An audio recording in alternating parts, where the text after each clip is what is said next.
한기석의 사무실 창밖으로 서울의 밤 풍경이 펼쳐졌습니다. 60층 높이에서 내려다보는 도시는 마치 별자리처럼 반짝였습니다. 불빛 하나하나가 누군가의 삶을 담고 있겠지만 한기석에게는 그저 멀리서 바라보는 풍경일 뿐이었습니다. 회장님, 오늘 일정은 여기까지입니다. 이만 퇴근하시겠습니까? 비서의 목소리에 한기석은 천천히 고개를 돌렸습니다. 그의 나이 78, 대한민국에서 손꼽히는 재벌 그룹의 수장이지만 그의 눈빛에는 늘 채워지지 않는 공허함이 맴돌았습니다. 그래, 들어가세요. 짧게 말한 한기석은 다시 창밖으로 시선을 돌렸습니다. 수십 년 동안 일구어 놓은 그룹의 규모는 이제 상상을 초월했습니다.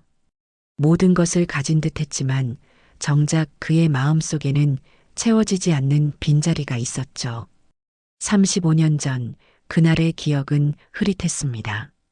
빗길에 미끄러진 차, 귓가를 울리던 급브레이크 소리, 그리고 충돌 순간의 느낌. 병원에서 깨어났을 때 의사들이 전해준 소식은 그의 인생을 완전히 바꿔놓았습니다. 사랑하는 아내는 사고 현장에서, 4살배기 아들은 병원으로 이송되는 도중 생을 마감했다고 했습니다.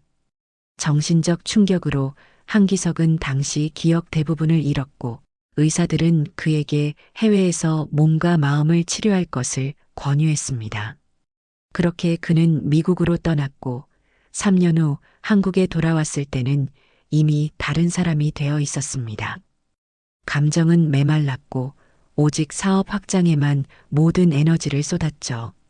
세월이 흐르고 나이가 들면서 이상하게도 어린 시절 기억들이 조금씩 선명해지는 것을 느꼈습니다.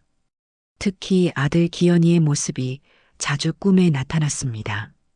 작은 손으로 아버지의 얼굴을 더듬던 모습, 첫 걸음마를 떼며 환하게 웃던 얼굴. 때로는 그 꿈이 너무 생생해서 잠에서 깨어나면 손을 뻗어 아이를 찾기도 했습니다. 사무실을 나서는 한기석의 발걸음은 무거웠습니다. 내일부터는 새로운 운전기사가 자신을 모시게 된다는 사실이 마음에 걸렸습니다. 20년 동안 함께했던 김 기사가 은퇴한다고 했을 때 한기석은 처음으로 누군가와의 이별에 서운함을 느꼈습니다. 변화를 좋아하지 않는 성격이었기에 새로운 사람과 적응해야 한다는 생각만으로도 피로감이 밀려왔습니다. 엘리베이터를 타고 내려가는 동안 한기석은 또다시 그 꿈을 떠올렸습니다. 어젯밤에도 꿈속에서 아들을 만났습니다. 꿈에서 아이는 항상 4살 모습 그대로였습니다. 하지만 이번에는 무언가 달랐습니다. 아이의 손등에 있던 화상 자국이 유난히 선명하게 보였습니다. 그 흉터는 아이가 3살 때 실수로 끓는 물을 엎지르면서 생긴 것이었습니다. 기현이가 실수로 탁자 위에 있던 주전자를 건드렸고 뜨거운 물이 왼손등에 쏟아졌던 그날의 기억이 생생하게 떠올랐습니다. 지하 주차장에 도착한 한기석은 자신의 차를 향해 걸어갔습니다. 내일부터는 새로운 얼굴을 만나게 되겠지요. 마음 한구석에서는 이상하게도 설렘 같은 것이 느껴졌습니다. 그것이 무엇인지 정확히 알 수 없었지만 오랜만에 느껴보는 감정이었습니다. 이른 아침 한기석의 저택 앞에는 이미 검은색 세단이 대기하고 있었습니다. 새로 배정된 운전기사 강민수는 차 옆에 바른 자세로 서서 첫 출근 날의 긴장감을 애써 감추고 있었습니다. 33살의 청년은 지난 5해 동안 여러 고위 인사들의 운전을 담당해왔지만 한기석 회장은 특별했습니다. 대한민국을 대표하는 기업의 수장을 모신다는 책임감에 아침부터 가슴이 뛰었습니다. 회장님께서 곧 나오실 겁니다. 저택관리인의 말에 강민수는 다시 한번 자신의 모습을 점검했습니다. 검은색 정장은 단정했고 머리카락 한 올 흐트러짐 없이 정돈되어 있었습니다. 첫인상이 중요하다는 것을 잘 알고 있었기에 모든 것을 완벽하게 준비했습니다. 저택의 큰 문이 열리고 한기석이 천천히 걸어 나왔습니다. 그의 얼굴에는 여든을 바라보는 나이에도 불구하고 여전히 강인함이 느껴졌습니다. 키가 크고 당당한 그의 모습에서는 수십 년간 기업을 이끌어온 카리스마가 엿보였습니다. 회장님, 안녕하십니까? 오늘부터 운전을 맡게 된 강민수입니다. 강민수가 공손하게 고개를 숙였습니다. 한기석은 무표정한 얼굴로 가볍게 고개를 끄덕일 뿐이었습니다. 새로운 얼굴에 적응하는 것을 좋아하지 않는다는 이야기를 들어왔기에 강민수는 불필요한 말을 덧붙이지 않았습니다. 하지만 한기석의 표정에 미묘한 변화가 일어났습니다. 그는 처음 보는 젊은 운전기사의 얼굴에서 묘한 친숙함을 느꼈습니다. 어디서 본 듯한, 하지만 확실히 짚을 수 없는 그런 감각이었죠. 평소라면 무심하게 지나쳤을 이런 감정에 한기석은 스스로 놀랐습니다. 회장님, 차에 타시겠습니까? 강민수가 뒷좌석 문을 열며 물었습니다. 한기석이 다가가자 강민수는 왼손으로 문을 더 넓게 열어주었습니다. 그 순간 한기석의 시선이 강민수의 손등에 멈췄습니다. 왼손등에 선명하게 남아있는 화상 흉터, 하얀 피부 위에 붉은 빛을 띤 자국은 마치 불에 그을린 지도처럼 퍼져 있었습니다. 한기석의 발걸음이 멈춰섰습니다. 심장이 빠르게 뛰기 시작했고 머릿속에서는 오래된 기억이 물밀듯이 밀려왔습니다.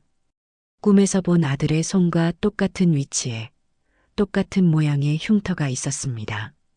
회장님, 괜찮으십니까? 강민수의 걱정스러운 목소리에 한기석은 정신을 차렸습니다. 그는 아무렇지 않은 척 차에 올랐지만 그의 머릿속은 이미 혼란스러움으로 가득 찼습니다. 운전기사의 손에서 본 흉터가 계속해서 눈앞에 아른거렸습니다. 차가 회사를 향해 달리는 동안 한기석은 계속해서 룸미러를 통해 강민수의 손을 바라보았습니다. 조용한 차 안에서 그의 생각은 35년 전으로 거슬러 올라갔습니다. 어린 기현이가 뜨거운 물에 손을 대었던 그날, 아이의 울음소리와 자신이 놀라서 달려갔던 순간들이 더욱 선명하게 떠올랐습니다. 당신은 어디서 자랐소? 갑작스러운 한기석의 질문에 강민수는 놀란 눈빛을 감추지 못했습니다. 출근길에 회장이 직접 말을 걸어오리라고는 예상하지 못했기 때문입니다. 네. 저는 경기도 용인에서 자랐습니다. 부모님은 양부모님 밑에서 자랐습니다. 제가 어릴 때 입양되었다고 들었습니다. 한기석의 표정이 굳어졌습니다. 심장이 더 빠르게 뛰기 시작했고 이제는 손끝까지 떨려왔습니다. 이런 감정을 느껴본 지가 얼마나 오래되었는지 기억조차 나지 않았습니다. 그는 더 이상 질문하지 않았지만 그의 마음속에는 이미 커다란 의문이 싹트고 있었습니다. 회사에 도착하자 한기석은 서둘러 사무실로 향했습니다. 평소와 달리 비서들의 인사도 제대로 받지 않고 그는 곧장 문을 닫았습니다. 창가에 서서 깊은 숨을 내쉰 한기석은 떨리는 손으로 전화기를 들었습니다. 비서실장, 당장 내 방으로 와요. 그날 하루 종일 한기석은 어떤 회의에도 집중할 수 없었습니다. 머릿속에는 새로운 운전기사의 얼굴과 그의 손등에 있는 흉터만이 맴돌았습니다. 35년 전 정말로 아들이 죽었다면 어떻게 이런 우연이 있을 수 있을까요? 만약 아들이 살아있다면 그동안 자신은 무엇을 위해 살아온 것인지 모든 것이 혼란스러웠습니다. 저녁 늦게까지 사무실에 남아있던 한기석은 결국 비서를 통해 차를 대기시켜 달라는 연락을 했습니다. 엘리베이터를 타고 내려가는 동안 그의 마음은 복잡했습니다. 오늘 하루 종일 강민수의 손에 있는 흉터를 생각하며 지냈습니다. 과연 이것이 단순한 우연인지 아니면 무언가 더 큰 의미가 있는 것인지 확신할 수 없었습니다. 지하 주차장에 도착하자 강민수가 차 문을 열고 있었습니다.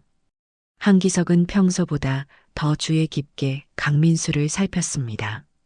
33살이라면 35년 전 사고 당시 아들의 나이와 딱 맞아떨어졌습니다. 키는 크고 체격은 다부졌으며 눈매는 어딘지 모르게 자신과 닮아 있었습니다. 저택으로 가겠습니다. 짧게 말한 한기석은 뒷좌석에 앉아 창밖을 바라보았습니다. 가로등 불빛이 차창을 통해 들어와 그의 주름진 얼굴을 비추었습니다. 룸미러로 강민수의 손을 다시 한번 살폈습니다. 붉은 흉터가 선명했습니다. 그것은 마치 오래된 퍼즐의 마지막 조각처럼 느껴졌습니다. 민수 씨. 갑작스러운 부름에 강민수는 살짝 긴장한 기색을 보였습니다. 네, 회장님. 그 손의 흉터는 어떻게 생긴 건가? 강민수는 잠시 당황한 듯 했지만 곧 침착하게 대답했습니다. 어릴 때 생긴 것이라고 들었습니다. 제가 기억하기도 전의 일이라. 얼마나 어릴 때? 양부모님 말씀으로는 저를 입양하기 전 아마 서너 살 무렵이었다고 합니다.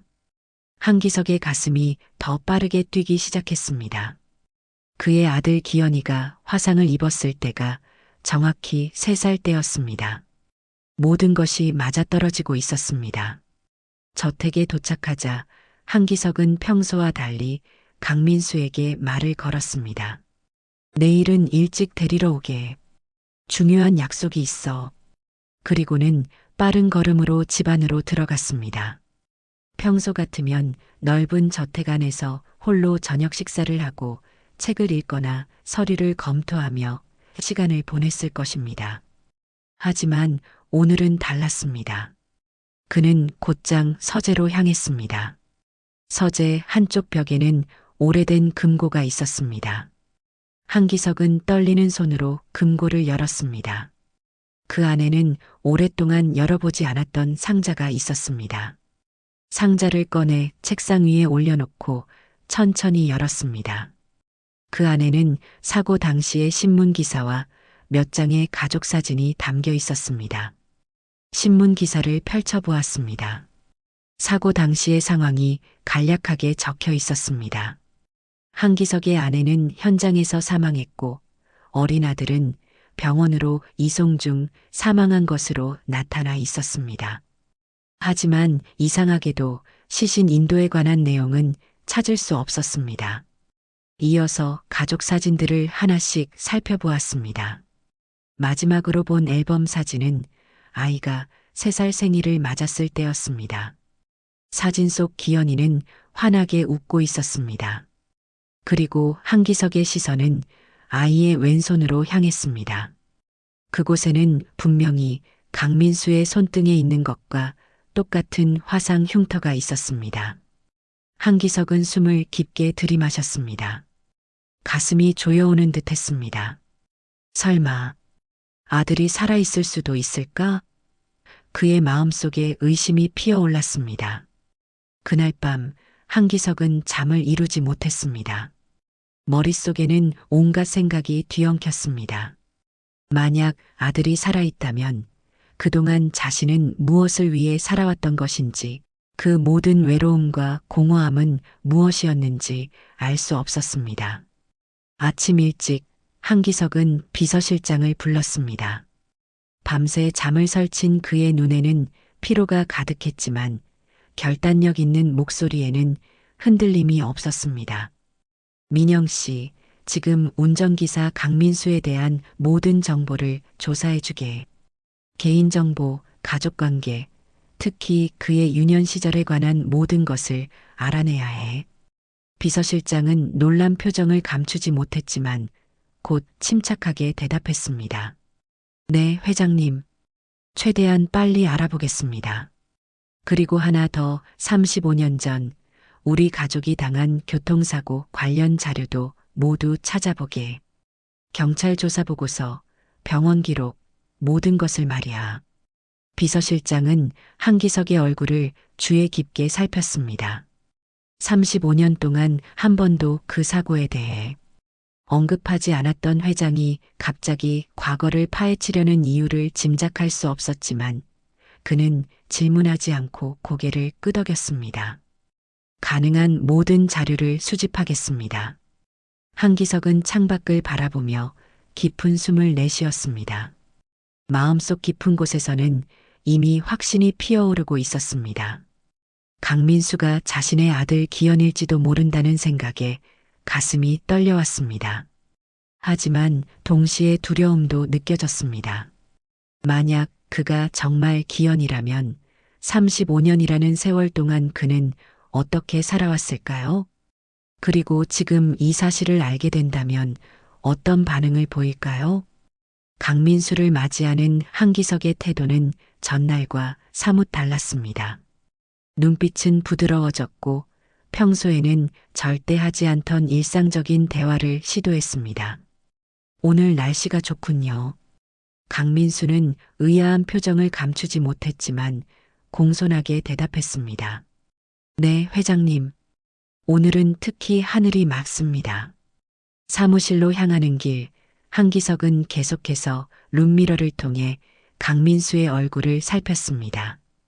그의 이목구비에서 아내의 모습을 찾아보려 애썼고 웃을 때 살짝 올라가는 입꼬리에서 어린 기현이의 모습을 발견하는 것 같았습니다. 사무실에 도착한 후 한기석은 평소보다 더 많은 일을 처리했습니다. 마음이 복잡할 때면 일에 몰두하는 것이 그의 오랜 습관이었습니다. 그러나 오후가 되자 비서실장이 조심스럽게 문을 두드렸습니다. 회장님, 강민수 씨에 관한 기초적인 정보를 가져왔습니다. 한기석은 서류를 받아들고 급하게 내용을 살폈습니다. 강민수는 33살 경기도 용인에서 자랐으며 양부모 밑에서 성장했다는 기록이 있었습니다. 특이사항으로는 4살 무렵 병원 응급실에서 발견된 후 보호소로 보내진 기록이 있었습니다. 한기석의 심장이 미친 듯이 뛰기 시작했습니다. 날짜를 확인하자 사고가 일어난 시점과 일치했습니다. 더욱 놀라운 것은 강민수가 발견된 병원이 바로 자신의 아내와 아들이 이송됐던 그 병원이라는 점이었습니다. 민영 씨, 강민수의 DNA를 확보할 방법이 없을까요? 내 DNA와 비교해 봐야겠어요. 비서실장은 의아한 표정을 감추지 못했지만 오랜 경험으로 상황을 짐작하고는 침착하게 대답했습니다. 가능합니다. 그의 물병이나 컵 혹은 차 앞물건 등을 통해 확보할 수 있을 것입니다. 최대한 조용히 진행해 주세요. 아직은 누구에게도 알리고 싶지 않습니다. 그날 밤 한기석은 또다시 잠을 이루지 못했습니다. 사고 당시의 기억들이 조각조각 떠올랐습니다. 자신이 의식을 잃기 전 아들의 작은 몸이 차 밖으로 튕겨나가는 것을 본 것 같기도 했습니다. 당시 의사들은 그가 받은 정신적 충격 때문에 기억이 왜곡될 수 있다고 했지만 지금 생각해보면 그것이 마지막 실말이었을지도 모른다는 생각이 들었습니다. 3일 후 한기석의 사무실에 비서실장이 급하게 들어왔습니다. 그의 손에는 봉투 하나가 들려 있었습니다. 한기석은 문서를 받아들고 천천히 내용을 살폈습니다. DNA 검사 결과였습니다. 그의 손이 미세하게 떨렸고 심장은 빠르게 뛰고 있었습니다. 결과는 명확했습니다. 한기석과 강민수는 부자 관계일 확률이 99.9%였습니다. 한기석은 의자에 깊이 기대 앉았습니다. 숨이 가빠오고 눈앞이 흐려졌습니다. 35년 동안 죽었다고 믿었던 아들이 살아있었고 지금은 자신의 운전기사로 일하고 있다는 사실이 그를 압도했습니다. 회장님, 괜찮으십니까? 비서실장의 걱정스러운 목소리가 들렸지만 한기석은 대답할 수 없었습니다. 그의 머릿속에는 수많은 질문이 맴돌았습니다. 어떻게 이런 일이 가능했던 것일까요? 누가 아들이 살아있다는 사실을 숨겼던 것일까요? 그리고 가장 중요한 것은 어떻게 이 사실을 강민수에게 알려야 할까요? 한기석은 창가로 걸어가 깊은 숨을 들이마셨습니다. 서울의 스카이라인이 눈 아래 펼쳐져 있었습니다. 평생 쌓아온 모든 것이 지금 이 순간 무의미하게 느껴졌습니다.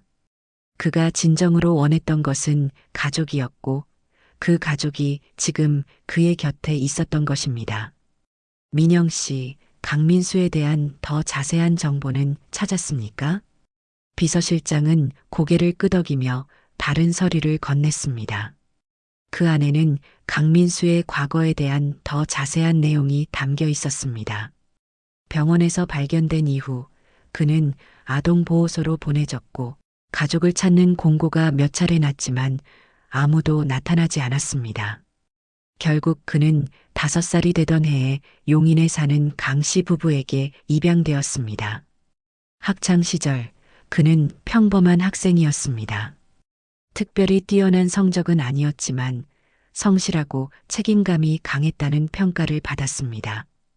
고등학교를 졸업한 후에는 바로 군에 입대했고 전역 후에는 운전 일을 시작했습니다. 처음에는 택시기사로 일하다가 점차 개인 운전기사로 경력을 쌓아왔습니다. 그의 양부모는 여전히 용인에 살고 있었고 강민수는 서울에서 혼자 살며 주말마다 부모님을 찾아뵙는다고 했습니다. 결혼은 하지 않았고 특별한 취미나 관심사도 없었습니다. 그저 성실하게 자신의 일을 해오던 평범한 30대 남성의 모습이었습니다. 한기석은 서류를 내려놓고 생각에 잠겼습니다. 강민수에게 진실을 어떻게 알려야 할지 고민이 깊어졌습니다. 갑작스럽게 이런 사실을 받아들이기는 쉽지 않을 것입니다. 게다가 그를 키워준 양부모의 존재도 무시할 수 없었습니다. 30년이 넘는 세월 동안 그들이 강민수에게 쏟은 사랑과 정성을 생각하면 이제 와서 자신이 그의 친부라고 나서는 것이 과연 옳은 일인지 확신할 수 없었습니다. 하지만 한기석의 마음속에는 강한 확신이 있었습니다.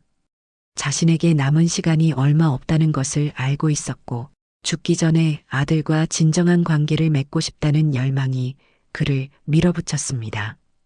오랜 시간 홀로 지내며 느꼈던 그 공허함이 이제야 의미를 가지게 되었습니다. 한기석은 결심했습니다. 강민수에게 진실을 알리기로 한 것입니다. 그러나 그것은 조심스럽게 그리고 상대방의 감정을 충분히 고려하며 진행되어야 했습니다. 그는 비서실장에게 지시했습니다. 다음 주 금요일 저녁 강민수 씨와 함께 식사할 수 있도록 준비해 주세요. 조용한 개인실이 있는 곳으로요. 비서실장은 무언가를 물어보려다 한기석의 단호한 표정을 보고 입을 다물었습니다. 그저 고개를 끄덕일 뿐이었습니다. 남은 일주일 동안 한기석은 매일 아침 강민수를 더욱 유심히 관찰했습니다. 그의 말투, 습관, 심지어 걸음걸이까지도 눈여겨보았습니다. 때로는 그에게서 아내의 모습을, 때로는 어린 시절 기현이의 모습을 발견하는 것 같았습니다. 그럴 때마다 한기석의 가슴은 뜨거워졌고 오래도록 잊고 있던 감정들이 솟아올랐습니다. 금요일 저녁 서울 강남의 한 고급 한정식 레스토랑 VIP룸에 한기석과 강민수가 자리했습니다. 강민수는 회장이 갑자기 식사를 제안한 이유를 알 수 없어 당황스러워 보였습니다. 평소 직원들과 거리를 두던 한기석으로서는 매우 이례적인 행동이었기 때문입니다. 테이블에는 정갈하게 한식 코스 요리가 차려졌습니다. 한기석은 오랜만에 술을 마시고 싶다며 소주 한 병을 주문했습니다. 강민수는 운전을 해야 한다며 정중히 거절했지만 한기석은 오늘은 회사차가 대기하고 있으니 걱정하지 말라며 그의 잔에 술을 따랐습니다. 한기석은 식사가 진행되는 동안 강민수에게 여러 질문을 던졌습니다. 그의 취미, 좋아하는 음식, 장래 계획 등 개인적인 내용들이었습니다. 강민수는 처음에는 경계하는 듯 했지만 시간이 지날수록 조금씩 마음을 열고 대화에 응했습니다. 디저트가 나온 후 한기석은 더 이상 미룰 수 없다고 느꼈습니다. 그는 잠시 침묵한 후 조심스럽게 입을 열었습니다.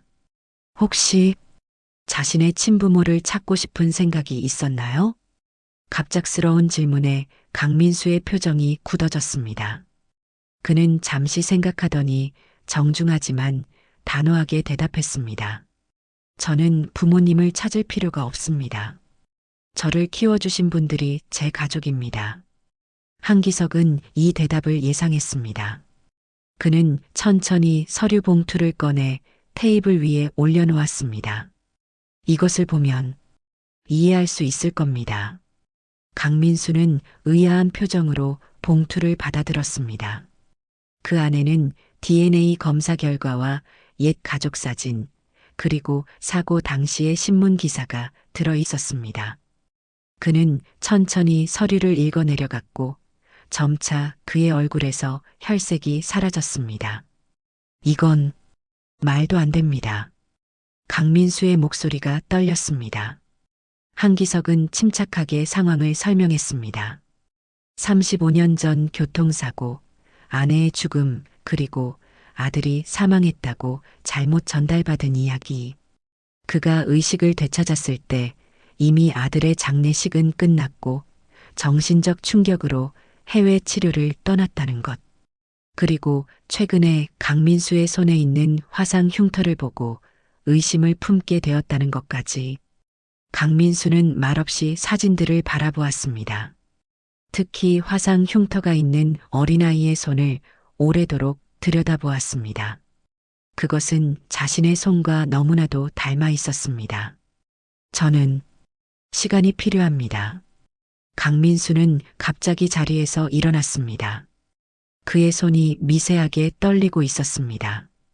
한기석은 그를 막고 싶었지만 이것이 얼마나 큰 충격인지 이해했습니다. 그는 고개를 끄덕이며 강민수가 떠나는 것을 지켜보았습니다. VIP룸의 문이 닫히고 한기석은 홀로 남겨졌습니다. 그는 오래도록 빈 의자를 바라보았습니다. 아들을 다시 찾았지만 동시에 또다시 잃은 것 같은 기분이었습니다. 하지만 그의 마음속에는 작은 희망의 불씨가 타오르고 있었습니다. 적어도 이제 진실은 밝혀졌고 강민수가 이 사실을 어떻게 받아들일지는 시간이 말해줄 것입니다. 다음 날부터 강민수는 출근하지 않았습니다. 한기석은 이해했습니다. 그토록 큰 충격을 받은 후에는 시간이 필요할 것입니다. 그는 아들에게 압박을 주지 않기로 결심했습니다. 그저 그가 자신의 방식대로 이 상황을 받아들이고 언젠가 다시 돌아오기를 바랄 뿐이었습니다. 일주일이 지났지만 강민수에게서는 아무런 연락이 없었습니다. 한기석은 매일 아침 창가에 서서 현관으로 이어지는 길을 바라보았습니다. 혹시라도 강민수가 돌아올까 하는 마음에서였죠. 하지만 그의 모습은 보이지 않았습니다. 한기석은 강민수에게 전화를 걸어보고 싶은 충동을 느꼈지만 스스로를 자제했습니다.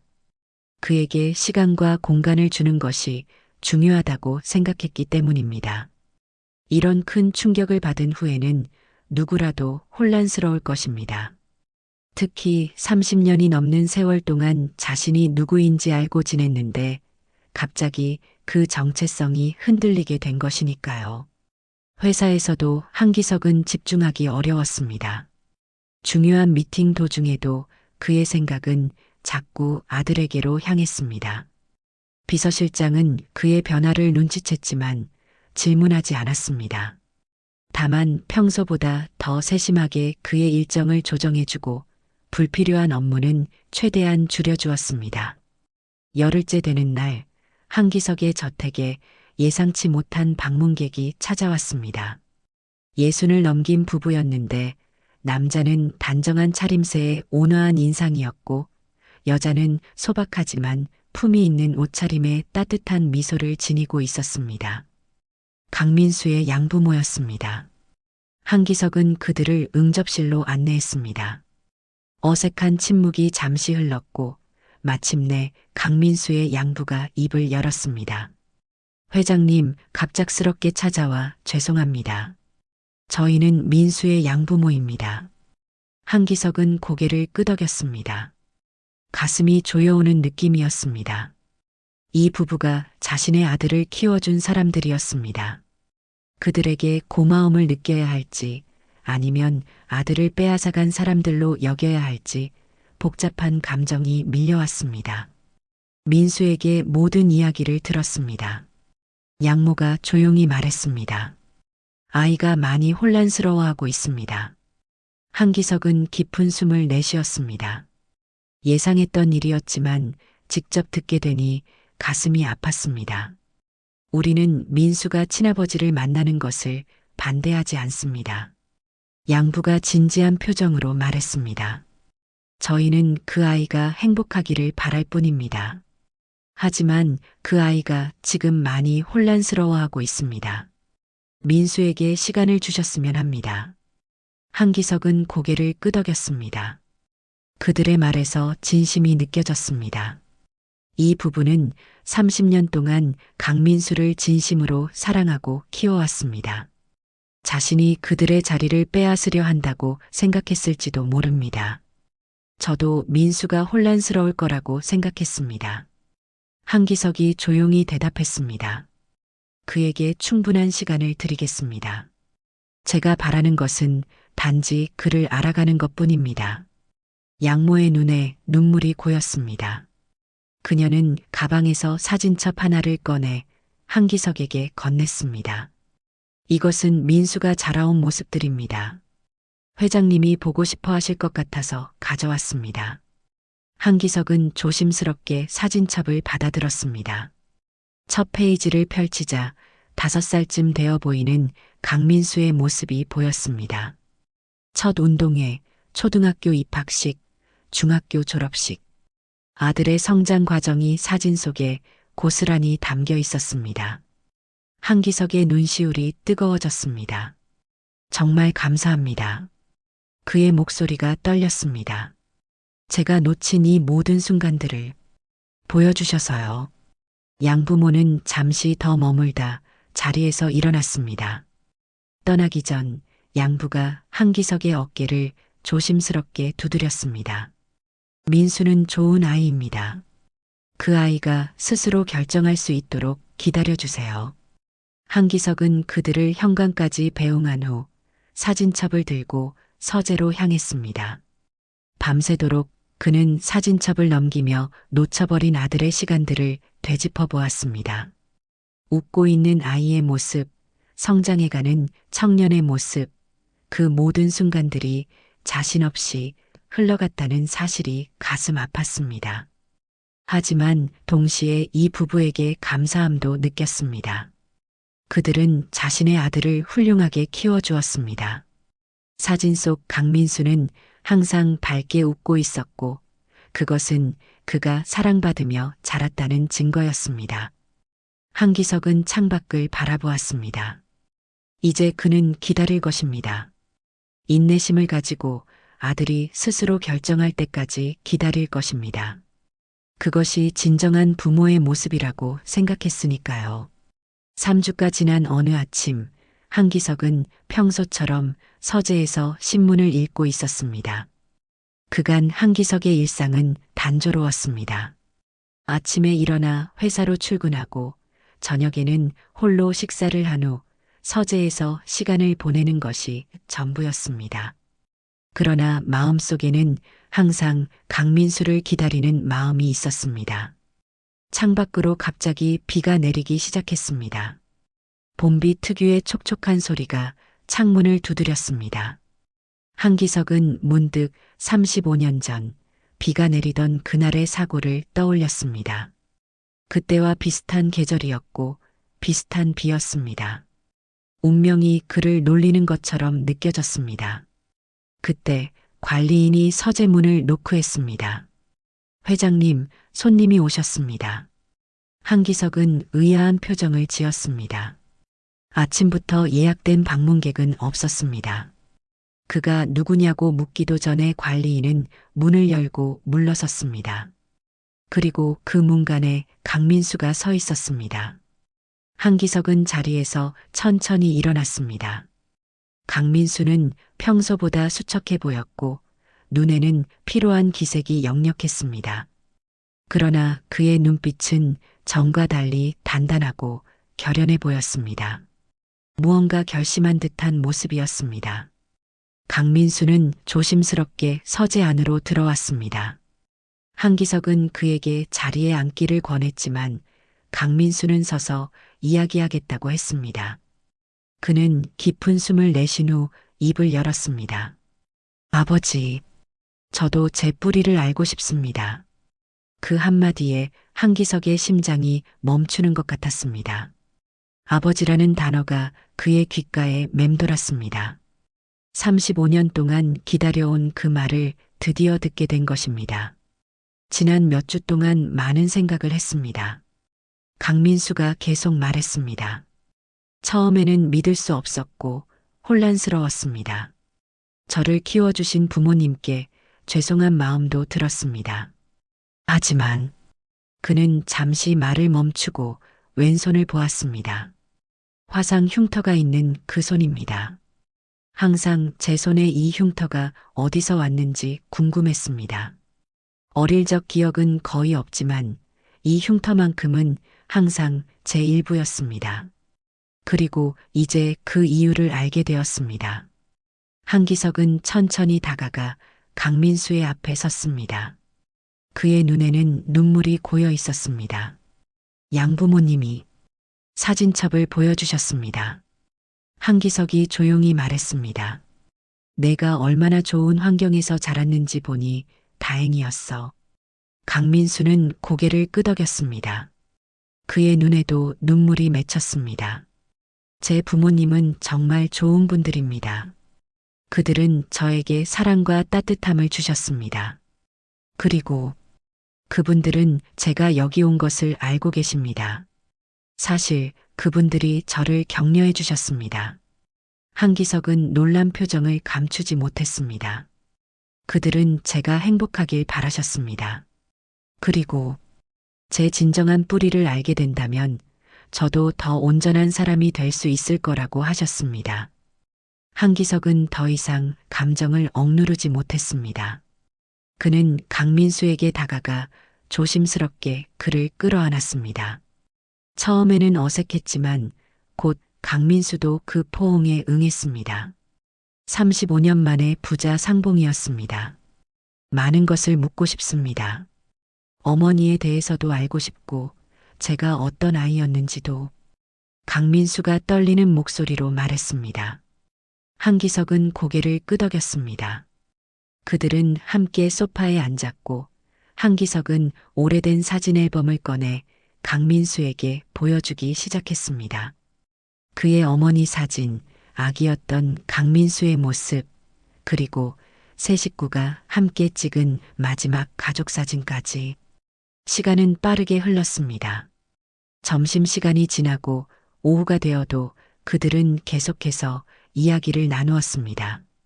35년의 공백을 하루 만에 채울 수는 없었지만 그것은 시작에 불과했습니다. 아버지, 제가 다시 운전기사로 일해도 될까요? 강민수가 물었습니다. 한기석은 미소 지었습니다. 내가 원한다면 그렇게 해도 좋아. 하지만 이제는 단순한 운전기사가 아니라 내 아들로서 자리에 있어 주었으면 해. 강민수도 미소를 지었습니다. 그것은 처음으로 한기석에게 보여준 진심 어린 미소였습니다.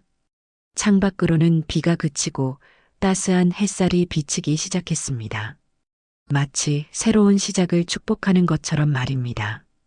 한기석은 창밖을 바라보며 생각했습니다.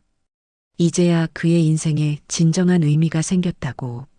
35년간의 공허함이 드디어 채워지는 순간이었습니다. 앞으로의 길이 쉽지만은 않을 것입니다. 서로를 알아가는 시간이 필요하고 양가족 사이의 관계도 조심스럽게 풀어가야 했습니다. 하지만 한기석은 이제 희망을 갖게 되었습니다.